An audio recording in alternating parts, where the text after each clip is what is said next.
a member of the Electoral College, representing the certified winner, cast their votes for President and Vice President of the United States in an act just as old as our nation itself. And once again, in America, the rule of law, our Constitution, and the will of the people prevailed. Our democracy pushed, tested, threatened, proved to be resilient, true, and strong. The Electoral College votes, which occurred today, reflect the fact that even in the face of a public health crisis unlike anything we've experienced in our lifetimes, the people voted. They voted in record numbers.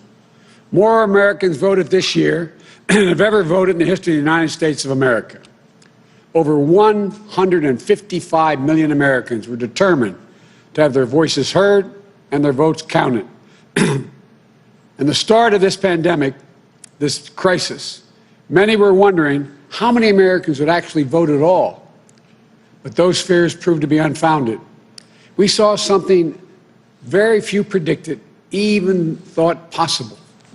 The biggest voter turnout in the history of the United States of America.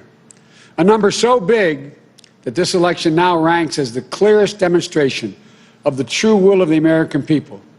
One of the most amazing demonstrations of civic duty we've ever seen in our country.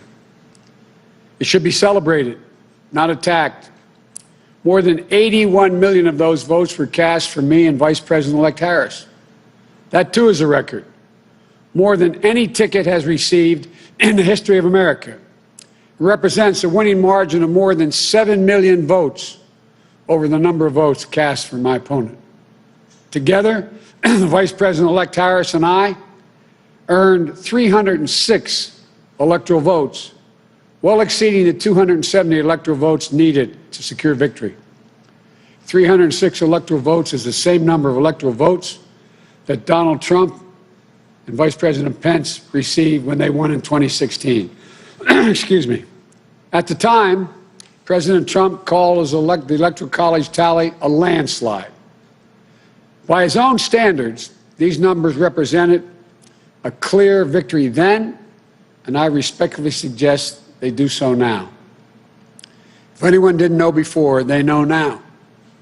What beats deep in the hearts of the American people is this: democracy. The right to be heard, to have your vote counted, to choose leaders of this nation, to govern ourselves. In America, politicians don't take power. People grant power to them. The flame of democracy was lit in this nation a long time ago. And we now know nothing, not even a pandemic or an abuse of power, can extinguish that flame. And as the people kept it aflame, so too did courageous state and local officials and election workers. American democracy works because America makes it work at a local level.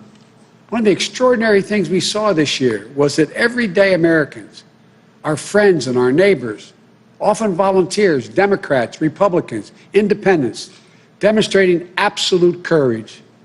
They showed a deep and unwavering faith in and a commitment to the law.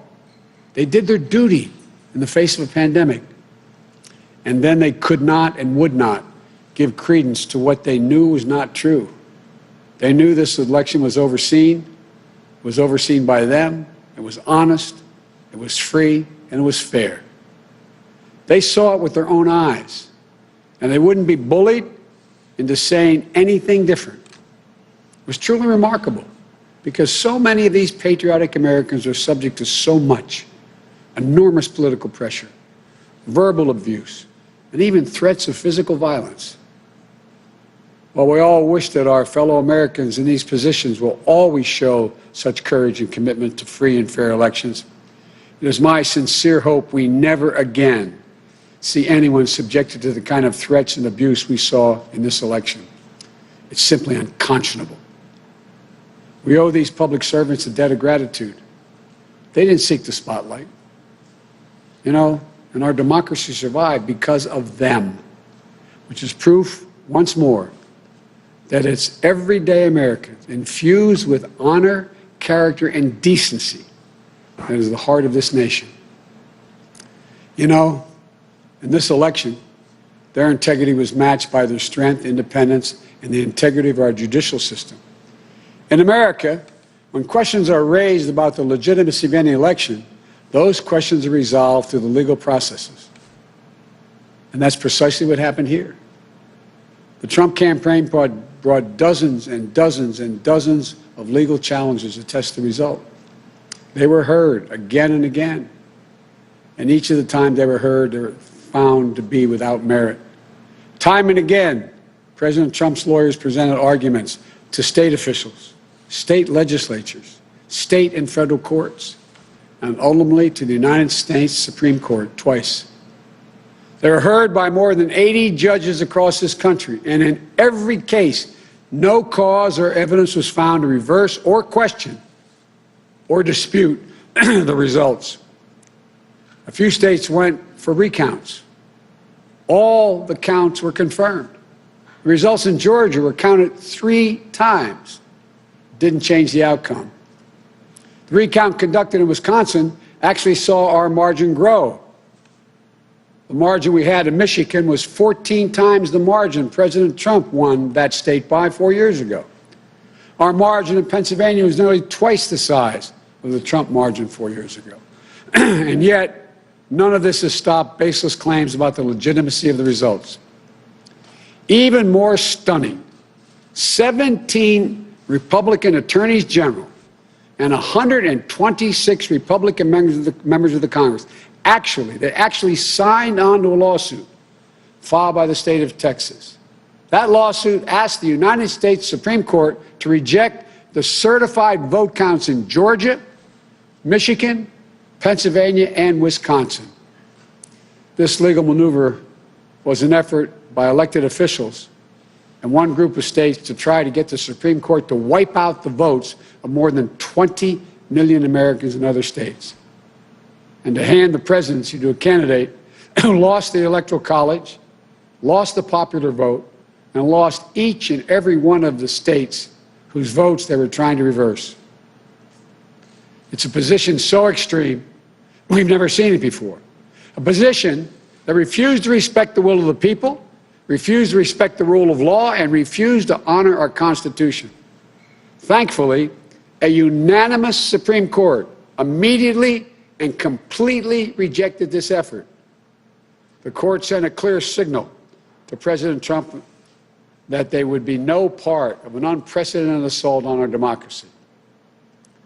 Every single avenue was made available to President Trump to contest the results. He took full advantage of each and every one of those avenues. President Trump was denied no course of action he wanted to take. He took his case to Republican governors and Republican Secretary of State, as he criticized many of them, to Republican state legislatures, to Republican-appointed judges at every level. And in a case decided after the Supreme Court's latest rejection, a judge appointed by President Trump wrote, quote, "This court has allowed the plaintiff the chance to make his case, and he has lost on the merits," end of quote. Lost on the merits. Even President Trump's own cybersecurity chief, overseeing our elections, said it was the most secure election in American history, and summarily was let go. Let me say it again.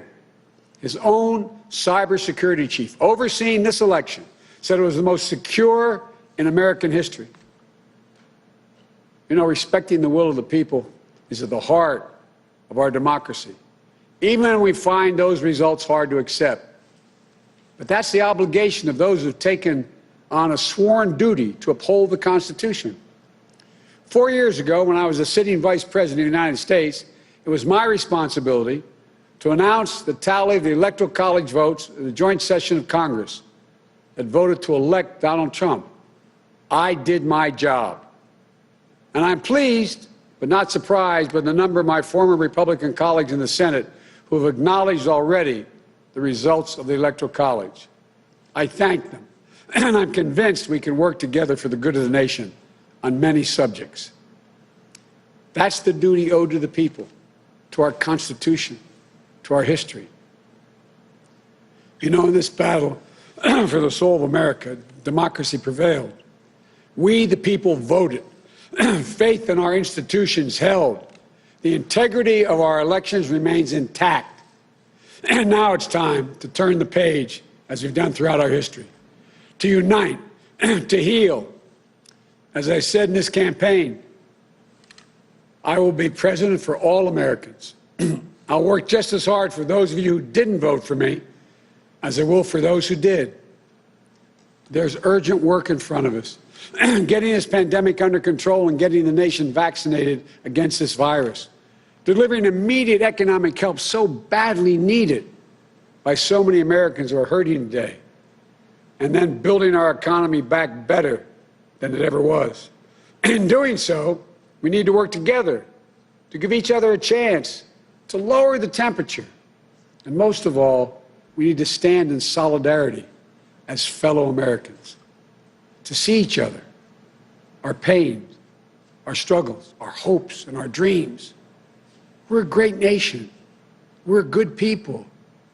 We may come from different places, hold different beliefs, but we share in common a love for this country, a belief in its limitless possibilities. For we, the United States of America, has always set the example for the world for a peaceful transition of power. We'll do so again. I know the task before us won't be easy. It's tempered by the pain so many of us are feeling.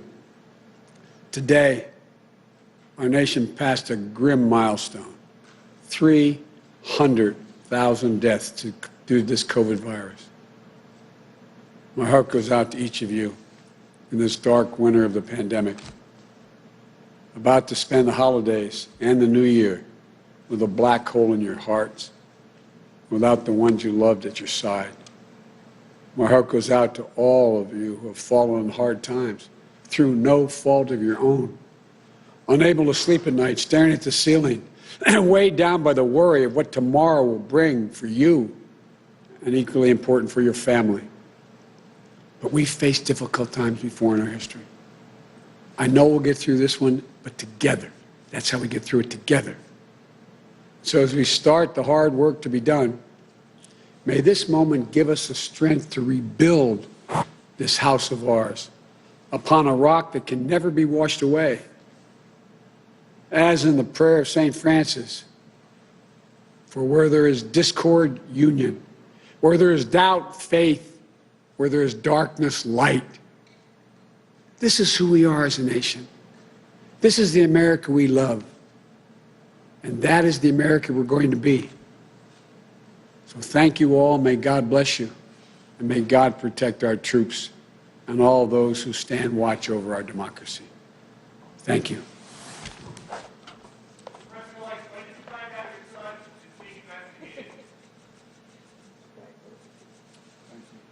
Thanks for the congratulations. Appreciate it. Thank you.